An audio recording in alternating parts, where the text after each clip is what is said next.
There's nothing like cracking that cellophane and pulling that record out. It just smells great.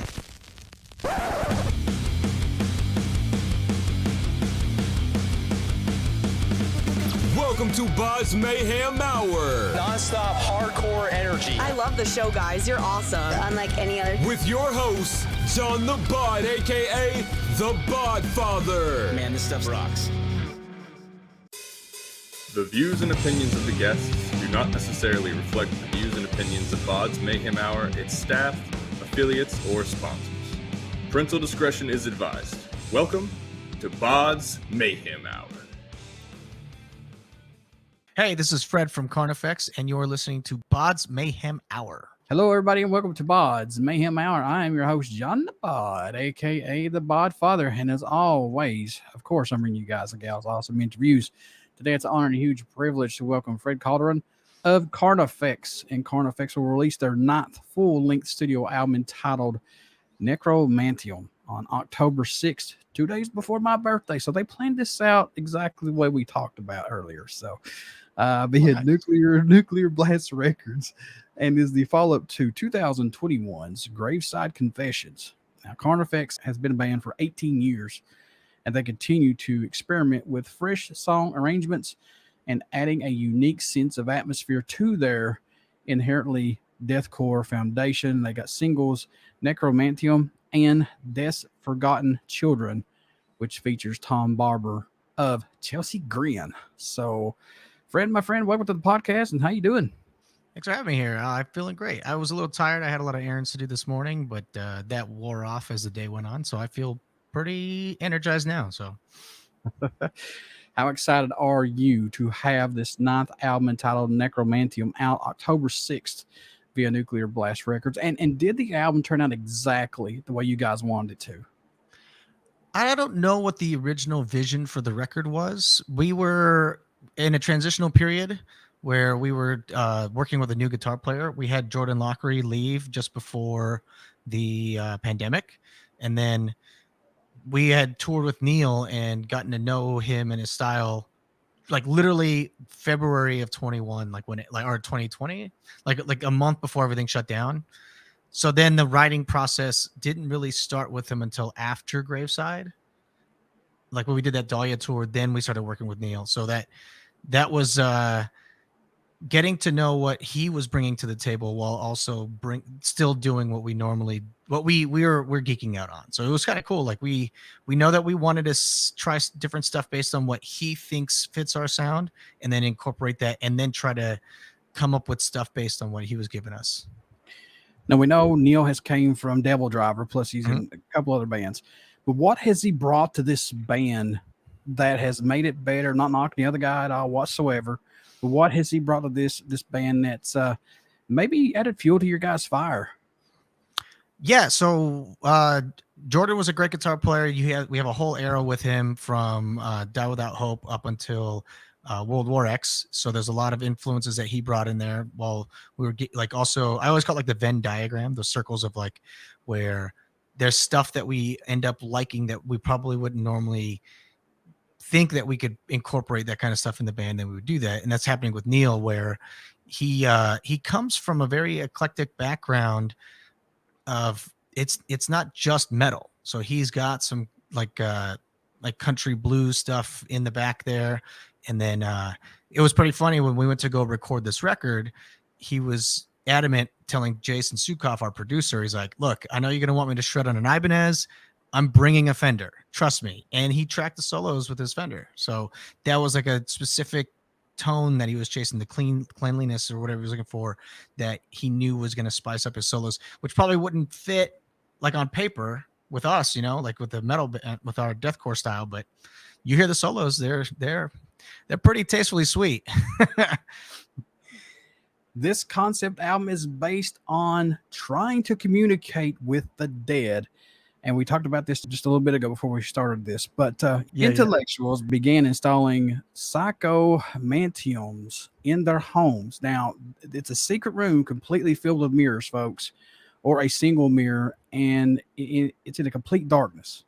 In order to speak with the dead, in those dimensions, and plus they're trying to gain their knowledge, and they're just basically trying to communicate with them like you would with any paranormal investigator when they go out and try to communicate with the dead.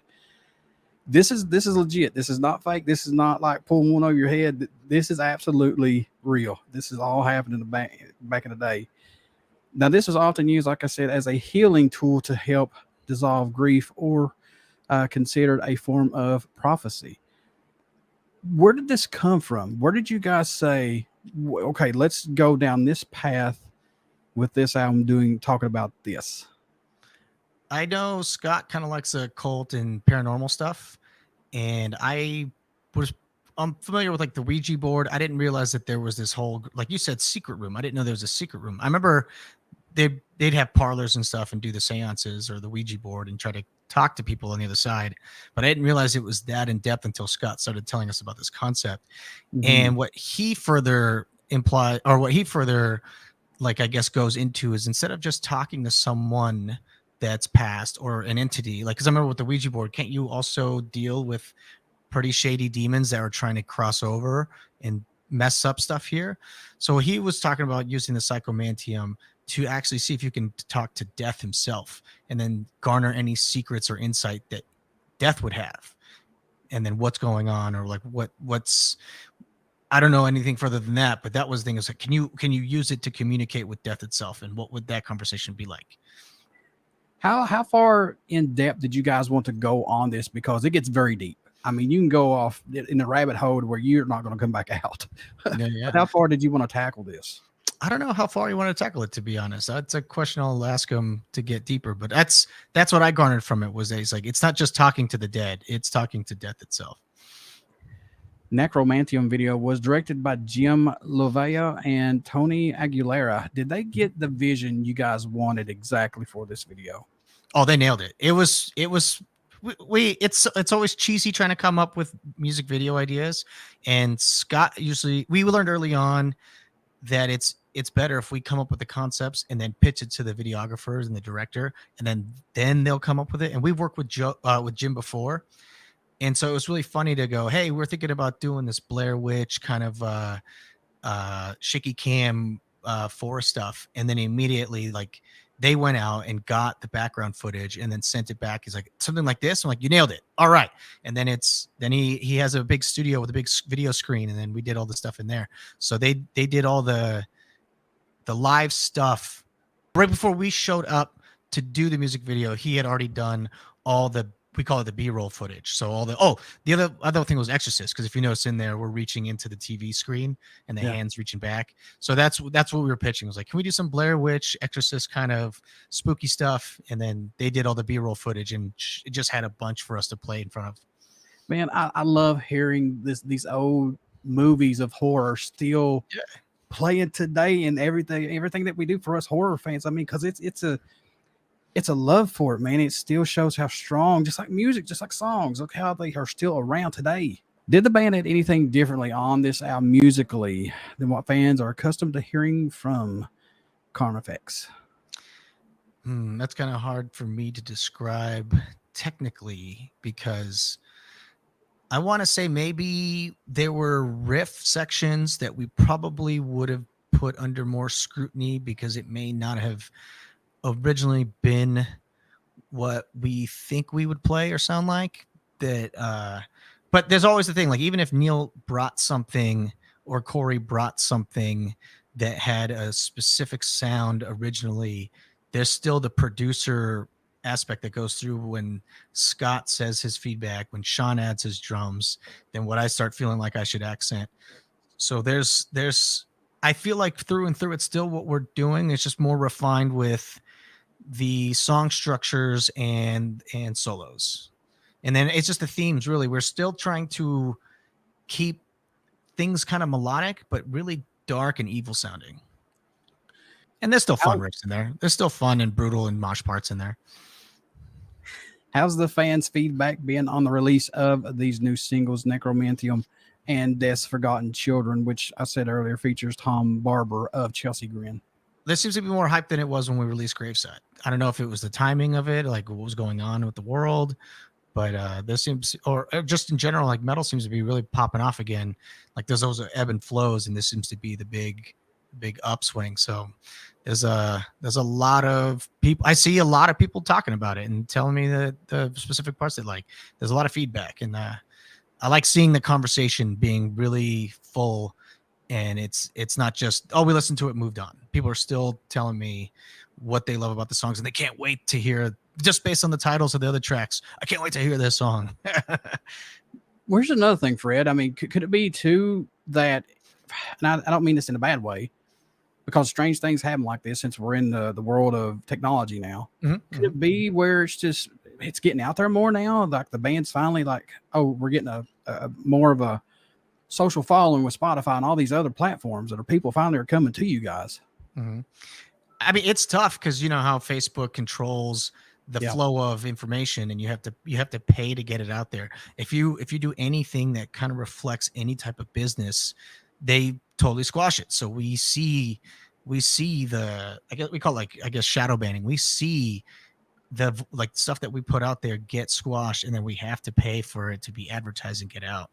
So that's really annoying that people who do follow the page still miss out on the information, or the fact that the song was out, or just random things that we're saying pertaining to tours and interviews and the song release schedule.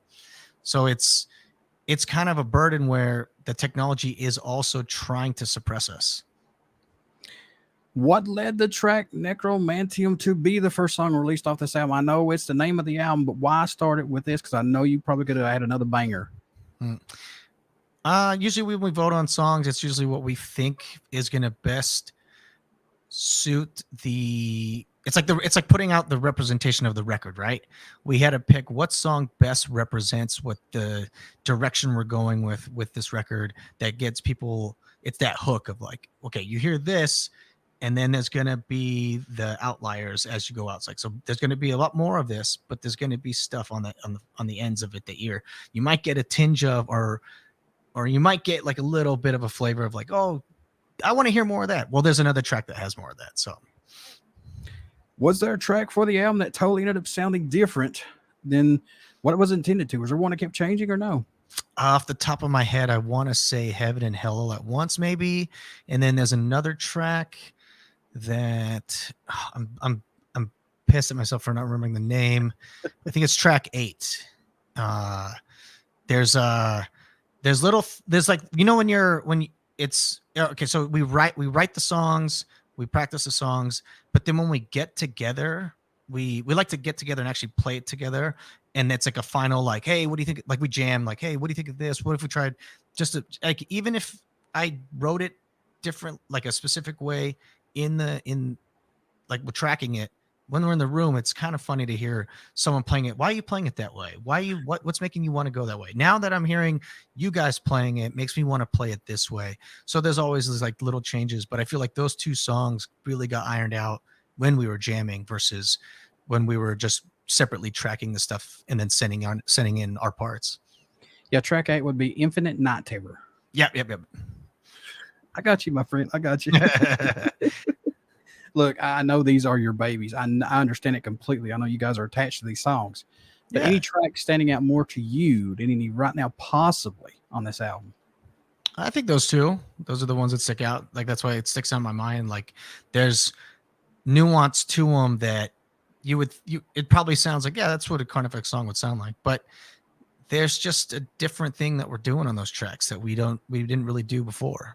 I think one of them's more on a more death metal route, but then there's like a big metalcore type chorus that we have in another song. So it's like big catchy.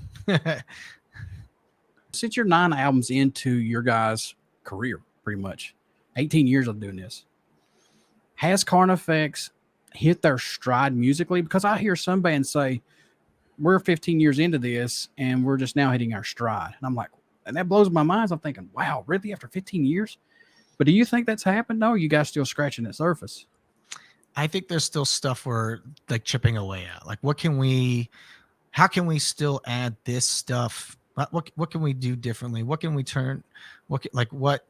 There's so much influence based on what we're individually listening to, what we overlap listening to that. Like, you like that? I like that. And then and then with music coming out all the time, we're like, whoa, that's cool. And then you can't help but like kind of cop it, but we're not trying to chase any trends. It's just that we love music, we love jamming, and then we love talking about it. And then eventually that stuff, whether passively or us doing it actively, ends up being incorporated in there. I feel like we've gotten better at tracking ourselves and getting our ideas in full to send to the other guys. Like, we've got that down where we can jam without having to be in a room together and constantly be churning out ideas. Any songs that did not make this album we can see on another album, EP, or just maybe a standalone single down the road to say, hey, we're still here, possibly? I have a folder of timestamps. I shouldn't say folder. I have like a document of timestamps where we have the riff bank.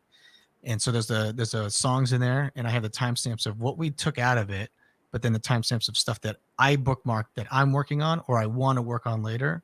So I know there's like 5 specific riffs I really want to get into that we didn't use on this record. Is it a collaborative effort with you guys? Like, somebody brings a song to the table, everybody's ears are open to have everybody's opinion on it. Is this a collaborative effort from everybody? Yeah. So like I said, we have that riff bank and everyone puts the stuff in there. And I always make the joke that it's not really a joke. It's the reality that Scott and Shawn they wear the producer hats. So no matter what goes in that folder, whatever music is put in there, they all shape the song structures and the riff. And like, Shawn's real quick to like start putting the drums together and then making the feel, and the important thing to them is always the song structure and how's the full picture going to sound, and then we start working on it. Like, so once it goes through their producing session, then they send it back and it's like, what do you guys think of this? And then that's when the rest of us go back and go, oh, okay, well, what if we did this, extend this, shorten this, or we can add something here, or this has to go. And then we get to working on it. Is the track listing placement important for your album or EP releases? Like I said, I know this is a concept album. Of course, that's got to go in the flow, but are they important? They definitely are. It's tough too with the release now. We're releasing a track a month until the record comes out. So we vote ever since we've been tracking. I don't know, I wasn't there for Dead in My Arms, but since Diseased, we talk about what song should go after which, and then some songs are written that it's supposed to go into this next song. And then but then the tough part is, what are the singles? What are we going to release first? What's going to come out second? What's the music video song, and what are we going to play live first to tease? And so that was that. I think that's probably the tougher part of like, what do we slowly unveil versus the order? Like, yeah, the order is important, but then the inevitability of like, what are they going to hear first? What's going to be that juicy little track that goes out that just grabs your attention? Yeah, what's going to hook them? You get that first track for free, baby. And then you got to come back and pay. We purposely didn't do Tom Barber first. We're like, let's save that one. That's the surprise. Sure. So for sure. That was the strategic move. Like, we'll put the first song out, but that's definitely going to be the follow-up because people want to hear us collaborate. We did that one with Adam Warren. Everyone wanted to hear the re-record, but they were more stoked that, whoa, Adam's on this, and you could just hear him just being brutal on that track. What does each of you bring to this band that makes the chemistry just work right with you all? We all have a work ethic that we're all driven in every department. It's not just I'm the guitar player, I'm the bassist. That's it. Like, we all find where things need to get done, and then we fill these roles. So it's not just the musician roles that we're filling. It's also the behind the scenes stuff when we're setting up for shows, when we're driving, or just in general. And like this, we're all on trying to tackle all these interviews so that it's not just all on Scott's shoulders, Necromanteum was produced by Jason Suecof, who was also worked with the band on 2011 album Until I Feel Nothing, 2016 album Slow Death, the 2018 EP Bury Me in Blasphemy, and World War X in 2019. Working with him, is it just a comfort feeling with him, or does he get exactly what you guys are looking for? you remember you talked about that question earlier about hitting our stride. That's one of the situations where it took a few visits with him before we hit our stride. So when we did Until I Feel Nothing, we tracked that in San Diego and then sent that to him to get mixed. And then that's what we got. And it was super aggressive and we're stoked. Then we found out that him and Mark Lewis were in the same spot. And we're like, well, we want to work with Mark. We keep seeing his name on the back of all these records. So then we worked with Mark. And then Jason visited, and then he did the solo for Hatred and Slaughter. And then we're like, well, we want to work with Jason. So then and Mark, like, let's work with both of them. So we tracked with Jason on Slow Death, and then Mark mixed and mastered it. And then we're like, let's just work with Jason all together. Like we've used him in different roles. Let's just have him do it all. And then that's when we did World War X, where he tracked and mixed. And then we sent it off to Ted Jensen to get mastered. And we're like, this is it. We got the full Jason experience from tracking and mixing. And then the next records we just did at home. We just tracked, like you said, Bury Me in Blasphemy. And we just tracked that at home and then sent it off to him. And then Graveside, we tracked that at home and then sent it off to Mick. And then we were talking to Shawn where he didn't like that he didn't get to play live drums on Graveside. And he really wanted to track drums. So then the snowball effect happened where he goes, well, I'm going to go track drums with Jason because I really like working with Jason. So he goes. And then that's when Neal goes, well, I'm going to track leads with Jason. And then Cory's like, well, if you're going to go track with Jason, I'm going to go track rhythm with Jason.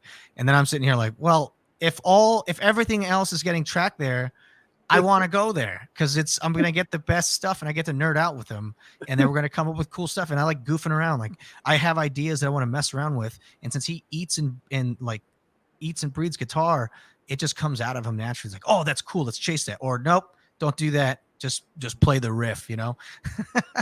But yeah, we hit our stride, I feel like, with World War X. So then the comfortability of working with him was totally known. And we had exactly knew how to be on task and work with him.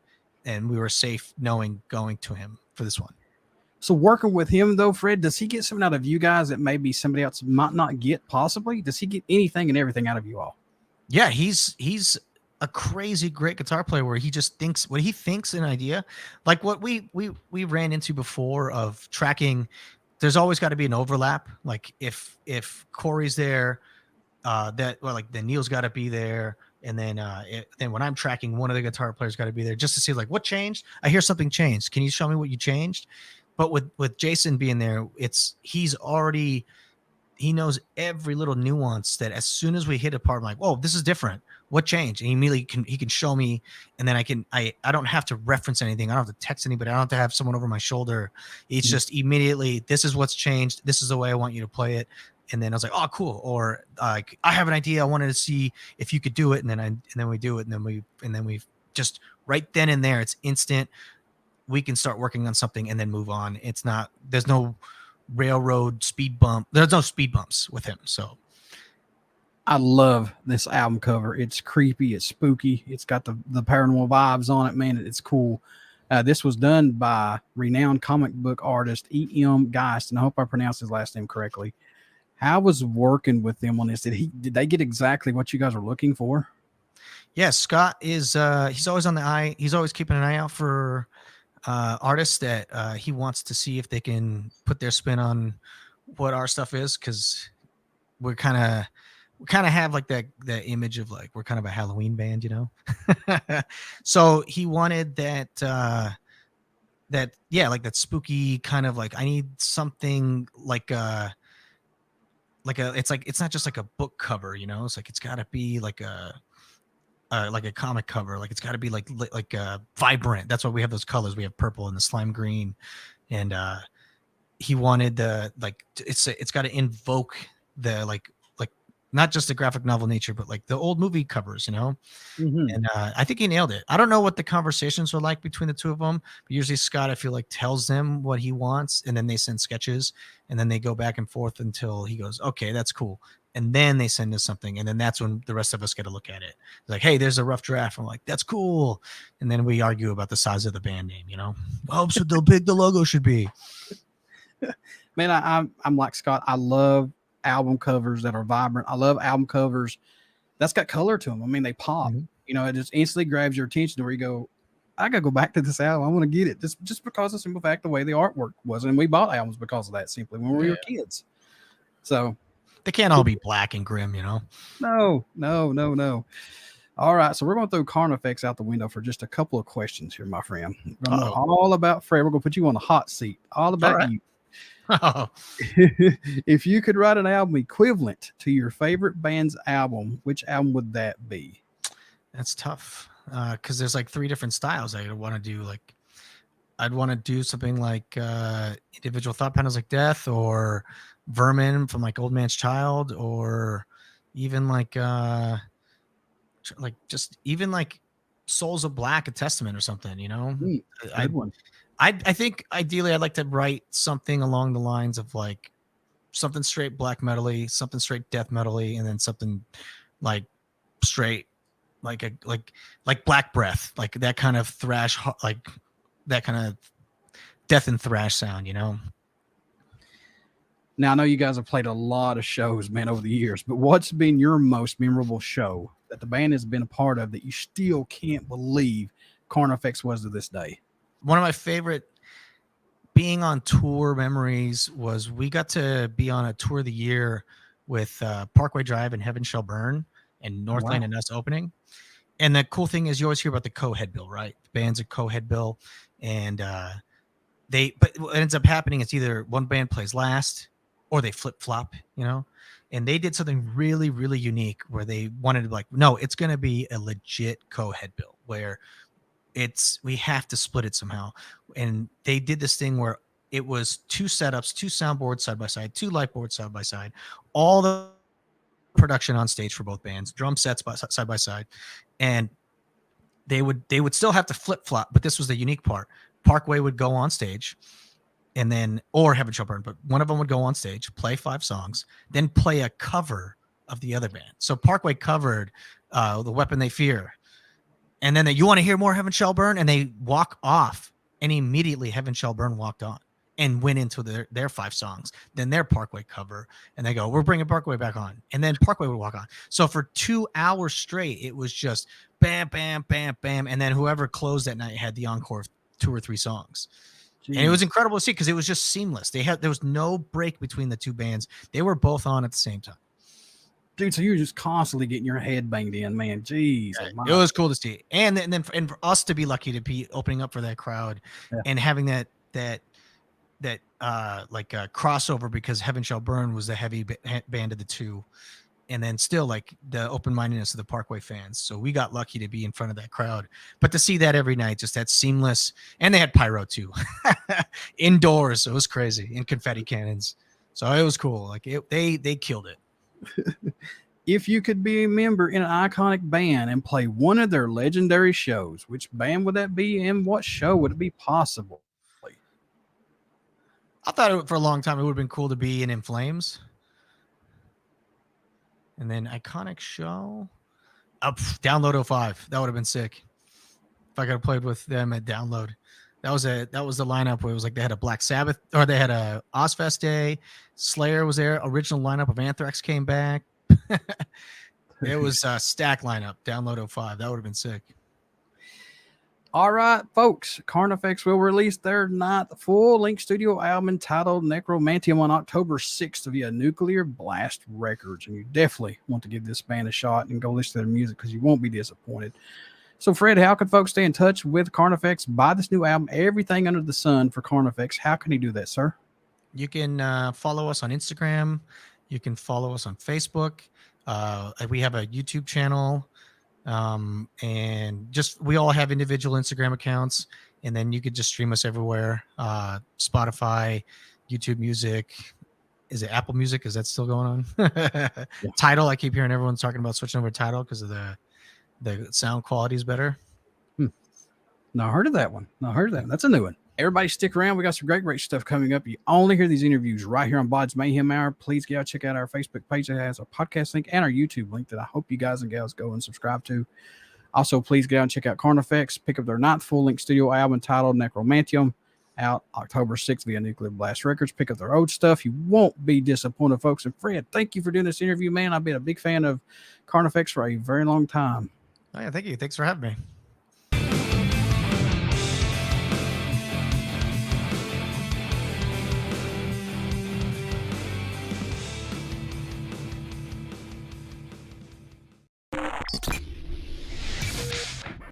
You're listening to BODS Mayhem Hour. Follow us on Facebook, Twitter, and Instagram.